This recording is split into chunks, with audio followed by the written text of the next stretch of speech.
سورۃ العنکبوت مکی صورت ہے. قرآن پاک کی ترتیب کے اعتبار سے اس کا نمبر 29 ہے.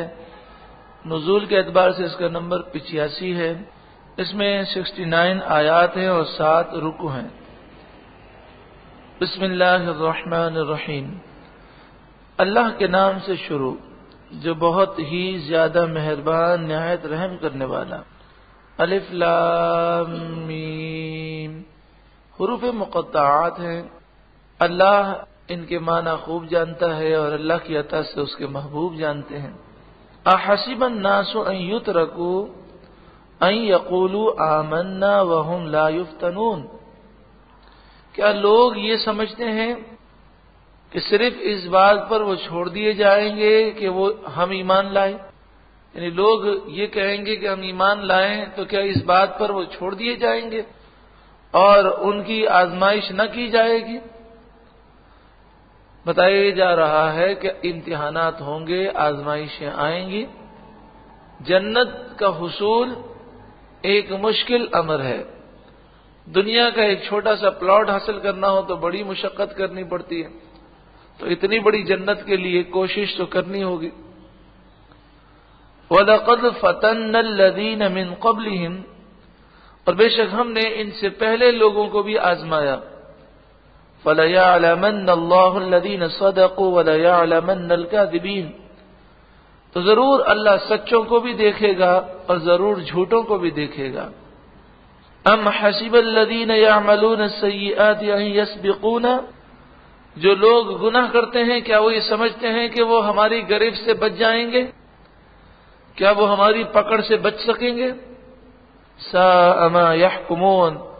بہت بری بات وہ سوچتے ہیں. من کان یرجو لقاء اللہ. جسے اللہ سے ملنے کی امید ہے. فإن أجل اللہ لآت. تو ضرور اللہ کا وعدہ ضرور آنے والا ہے. وَهُوَ السَّمِيعُ الْعَلِيمُ. اور وہی خوب سننے والا علم والا ہے. وَمَنْ جَاهَدَ فَإِنَّمَا يُجَاهِدُ لِنَفْسِهِ. جو اللہ کی راہ میں کوشش کرے گا وہ اپنا ہی بھلا کرے گا. إِنَّ اللَّهَ لَغَنِيٌّ عَنِ الْعَالَمِينَ. بے شک اللہ سارے جہاں والوں سے بے پرواہ ہے، وہ کسی کا محتاج نہیں، اسے ہماری عبادتوں کی کوئی ضرورت نہیں. عبادت ہم کرتے ہیں اپنے بھلے کے لیے. والذین آمنوا وعملوا الصالحات. اور وہ لوگ جو ایمان لائے اور انہوں نے اچھے عمل کیے. لنکفرن عنہم سیئاتہم. ضرور بضرور ہم ان کی خطاؤں کو مٹا دیں گے. وَلَنَجْزِيَنَّهُمْ أَحْسَنَ الَّذِي كَانُوا يَعْمَلُونَ. اور جو وہ عمل کرتے تھے ضرور بضرور ہم اس کا اچھا بدلہ انہیں دیں گے. وَوَصَّيْنَا الْإِنسَانَ بِوَالِدَيْهِ حُسْنًا. اور ہم نے انسان کو اپنے ماں باپ کے ساتھ اچھا سلوک کرنے کا حکم دیا. وَصَّيْنَا کے معنی سخت تاکید فرمائی. نبی اکرم صلی اللہ علیہ وآلہ وسلم سے روایت کرتے ہیں حضرت ابو ہریرہ قال رسول اللہ صلی اللہ علیہ وسلم رغم انفہ ثم رغم انفہ ثم رغم انفہ. اس کی ناک خاک آلود ہو، وہ ذلیل و رسوا ہو، وہ برباد ہو جائے، تو برباد ہو گیا. تو حضرت ابو ہریرہ کہتے ہیں حضور کی بارگاہ میں نے عرض کیا یا رسول اللہ کون؟ فرمایا من ادرک والدیہ عند الکبر احدہما او کلاہما ثم لم يدخل الجنہ. جو اپنے ماں باپ دونوں کو یا دونوں میں سے کسی ایک کو بڑھاپے میں پائے اور خدمت کر کے جنت میں داخل نہ ہو، وہ تباہ و برباد ہو جائے. آج بوڑھے والدین انتہائی پریشانی کی زندگی گزارتے ہیں اور ان کا خیال رکھنے والی اولاد آج دنیا سے ناپید ہوتی جا رہی ہے. ایک واقعہ مجھے کسی نے سنایا، کہا کہ کسی خیراتی ادارے میں ایک شخص اپنی ماں کو لے گیا اور اس نے وہاں لکھوایا کہ یہ میرے دوست کی ماں ہے، میری ماں نہیں، میں تو ایک ہمدردی کے جذبے کے ساتھ آیا ہوں، یہ میرے دوست کی ماں ہے اور یہ میرے دوست کا نمبر ہے اور یہ اس کے آفس کا پتہ ہے، یہ اس کے گھر کا پتہ ہے، تو آپ یہ نمبر وغیرہ رکھ لیں۔ اور اصل میں بات یہ کہ میرا دوست جو ہے وہ بہت زیادہ تر وہ ملک سے باہر رہتا ہے، اس لیے وہ ماں کی تیمارداری نہیں کر سکتا۔ اب جو خیراتی ادارے ہوتے ہیں اس کے اندر یہ ہوتا ہے کہ پھر لوگ اپنے ماں باپ کو ڈال دیتے ہیں اولڈ ہاؤس جو ہوتے ہیں، اور پھر اس کے بعد جب وہ آنا چاہیں ملنا چاہیں تو ان کی مرضی ہے، اور نہ ملیں تو ماں باپ انتظار کرتے رہتے ہیں۔ یہاں کراچی کے اندر بھی اولڈ ہاؤس بنے ہوئے ہیں۔ ایک اور عزیز ہیں وہ بتا رہے تھے کہ ہم ایک اولڈ ہاؤس میں گئے تو ایک بوڑھی عورت کہہ رہی تھی کہ تم میرے بیٹے کو جانتے ہو، اس کو کہنا ذرا ملنے تو آئے۔ تو اس نے اس طرح ایک اپنی بوڑھی ماں کو جمع کرا دیا، پھر وہ ملنے کے لیے کبھی گیا نہیں، کیونکہ اس نے تو یہ شو کیا تھا میرے دوست کی ماں ہے۔ ایک دن وہ اپنے اسی دوست کے پاس بیٹھا ہوا تھا تو اسے فون آیا اور کہا کہ آپ کی ماں کا انتقال ہو گیا ہے۔ ہم ویسے انتقال پر خبر تو نہیں دیتے، ہمارا تو یہ اصول نہیں ہے کہ آپ جب چھوڑ گئے ہیں اور آپ پوچھتے بھی نہیں ہیں تو پھر ہم انتقال پر بیٹوں کو خبر تو نہیں دیتے، لیکن آپ کا دوست جو ہے آپ کی ماں کو جب یہاں رکھوانے کے لیے آیا تھا تو اس نے یہ کہا تھا کہ آپ کفن جو ہے اپنا نہیں دیں گے، کفن جو ہے وہ اس کا بیٹا دے گا۔ تو اب ہم نے اس لیے فون کیا ہے کہ آپ کا حکم یہ تھا تو آپ کفن بھیجوا دیں۔ تو اس نے کہا میری کون سی ماں، کون سا دوست رکھوا گیا؟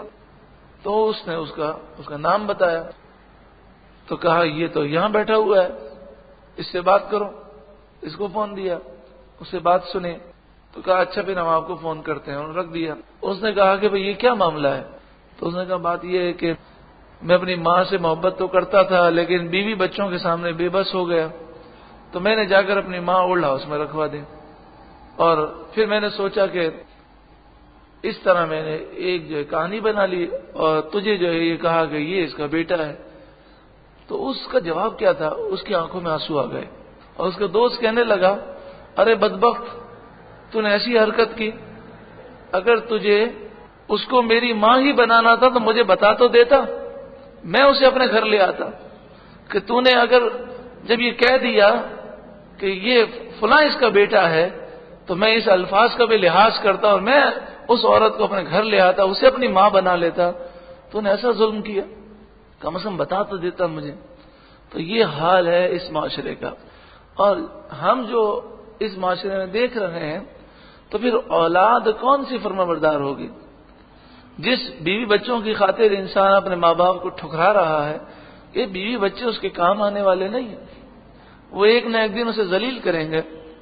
کہ جو احسان فراموش ہوتا ہے وہ دنیا میں در بدر کی ٹھوکریں کھاتا ہے۔ تو وہ وصینا کے الفاظ ہیں، وصینا کے معنی ہے سخت تاکید فرمائے، کیونکہ اللہ تعالیٰ وصیت کرنے سے پاک ہے، اس کے لفظی معنی ہے اور ہم نے وصیت کی، تو یہاں مراد ہے ہم نے سخت تاکید فرمائی انسان کو اس کے والدین کے ساتھ وہ اچھا سلوک کرے۔ لیکن اگر شریعت کے خلاف کوئی حکم کریں تو وہ نہیں ماننا، ماں باپ اگر شریعت کے خلاف حکم دیں تو وہ نہیں ماننا۔ وَإِن جَاهَدَاكَ لِتُشْرِكَ بِي، اور اگر وہ دونوں کوشش کریں تجھ پر کہ تو میرے ساتھ کسی اور کو برابر ٹھہرا، ما لیس لک بہ علم، جس کا تجھے علم نہیں، فلا تطیعہما، تو ان دونوں کی اس معاملے میں فرما برداری نہ کرنا۔ جو لوگ یہ کہتے ہیں جی ماں باپ کا حکم تھا، تو ماں باپ کا حکم شریعت کے خلاف ہوگا تو پھر اس پر عمل نہیں کیا جائے گا۔ الی مرجعکم، میری ہی طرف تمہیں پلٹ کر آنا ہے، فَأُنَبِّئُكُم بِمَا كُنتُمْ تَعْمَلُونَ، تو میں تمہیں خبر دوں گا ان تمام کاموں کی جو تم کرتے تھے۔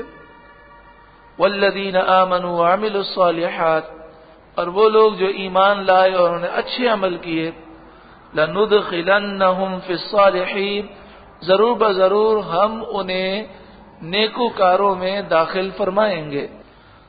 وَمِنَ النَّاسِ مَن يَقُولُ آمَنَّا بِاللَّهِ، اور بعض لوگ یہ کہتے ہیں کہ ہم اللہ پر ایمان لائے، کہتے تو یہ ہیں کہ ہم ایمان لائے اللہ پر، لیکن صرف ایمان لانا اور یہ کہنا کافی نہیں ہوتا، پھر امتحانات بھی ہوتے ہیں۔ فَإِذَا أُوذِيَ فِي اللَّهِ، پھر جب اسے اللہ کی راہ میں تکلیفیں پہنچتی ہیں، جَعَلَ فِتْنَةَ النَّاسِ كَعَذَابِ اللَّهِ، تو لوگوں کے فتنے کو وہ اللہ کے عذاب کی طرح سمجھتا ہے۔ حالانکہ لوگوں کے جو فتنے ہیں یا لوگوں کی طرف سے جو تکلیفیں آتی ہیں اس کی کوئی حیثیت نہیں، بندہ صبر کرے تو اللہ اسے اجر عطا فرمائے گا۔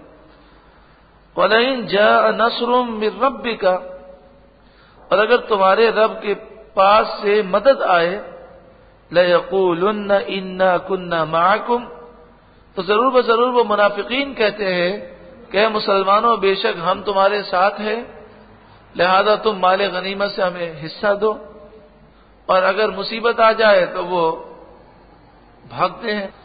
أَوَلَيْسَ اللَّهُ بِأَعْلَمَ بِمَا فِي صُدُورِ الْعَالَمِينَ، جہاں والوں کے دلوں میں جو کچھ بھی ہے، کیا اللہ تبارک و تعالی خوب جاننے والا نہیں؟ یقیناً وہی جاننے والا ہے۔ وَلَيَعْلَمَنَّ اللَّهُ الَّذِينَ آمَنُوا وَلَيَعْلَمَنَّ الْمُنَافِقِينَ، ضرور بضرور اللہ تعالیٰ پہچان کرا دے گا مومنوں کی بھی اور منافقوں کی بھی۔ وَقَالَ الَّذِينَ كَفَرُوا، اور کافر بولے، لِلَّذِينَ آمَنُوا، ایمان والوں سے بولے، اتَّبِعُوا سَبِيلَنَا، تم ہمارے راستے پر چلو، وَلْنَحْمِلْ خَطَايَاكُمْ، ہم تمہارے گناہ اٹھا لیں گے۔ جس طرح ہمارے یہاں کہا جاتا ہے کہ دوست کہتا ہے یار چلنا یہ کام کر لو، وہ کہتا ہے جناب یہ تو صحیح نہیں ہے شرعی طور پر، وہ کہتا ہے میں کہہ رہا ہوں نا گناہ ہوگا تو میرے اوپر ہوگا، تو کوئی کسی کا بوجھ نہیں اٹھا سکتا۔ ہاں گناہ کی دعوت دینے والے کو گناہ ضرور ہوگا، مگر گناہ کرنے والے کے نامہ اعمال میں بھی گناہ لکھا جائے گا۔ وَمَا هُمْ بِحَامِلِينَ مِنْ خَطَايَاهُمْ مِنْ شَيْءٍ، وہ کل بروز قیامت ان کی خطاؤں میں سے کچھ بھی اٹھا نہ سکیں گے۔ اِنَّهُمْ لَكَاذِبُونَ، بے شک وہ ضرور جھوٹے ہیں۔ وَلَيَحْمِلُنَّ أَثْقَالَهُمْ، اور بے شک ضرور اپنے بوجھ وہ اٹھائیں گے۔ وَأَثْقَالًا مَعَ أَثْقَالِهِمْ، اور اپنے بوجھ کے ساتھ وہ دوسروں کے بوجھ بھی اٹھائیں گے۔ جس نے گناہ کیا اس کا بوجھ کم نہیں ہوگا، اور جتنے لوگوں کو انہوں نے گناہ کی دعوت دی ہوگی سب کے گناہ ان کے سر پر بھی ہوں گے۔